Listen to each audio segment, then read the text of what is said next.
But how do devotees overcome this pain? Only by engaging in devotional service. I'm remembering this point now. In one talk, my spiritual master was explaining, I think this is also mentioned in Srila Prabhupada Lilamrita. And of course, probably many conversations, Srila Prabhupada said that if you want to know me, read my books. You can actually know me better than me by associating with me than by reading my books. Why? Because, in our sadhana stage, our consciousness is not so pure to associate with a pure advanced devotee. But when we are studying the books, like now we are studying about these characteristics of pure devotional service, so we develop more appreciation and we get to know these personalities more by understanding these details and how to associate with such personalities. Where many devotees, they actually regret like how they were so, influenced by modes of passion and ignorance. They could appreciate much more associating with Srila Prabhupada, or for that matter any devotee associating with their spiritual master, if they were in a better consciousness.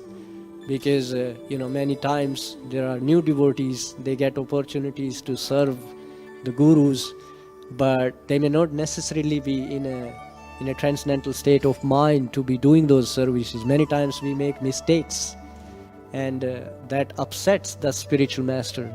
But of course, when we do something good, that also pleases the spiritual master.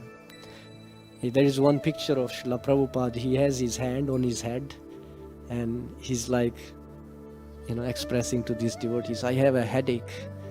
And of course, even in that he looks very blissful if you have seen that picture. But he's saying that my pain is relieved when I hear these good reports of increase in devotional activities, especially when he hear big scores of distribution of his books. He becomes very pleased. I remember whenever a new book came into print, Srila Prabhupada would hold it, touch it to his head, look at it, read it, get some devotees to read it to him, and he would be like, I haven't written this book. And he would experience so much pleasure just by, hearing his own writings. So, remembering these things, I hope we can take some inspiration. And because many of us, sometimes we are slacking on reading these books ourselves, and we are missing out on all these gifts that we have been given. In studying them, we can remember and we can become absorbed in this way, and we can forget our material existence. We only need that, you're right. I absolutely agree.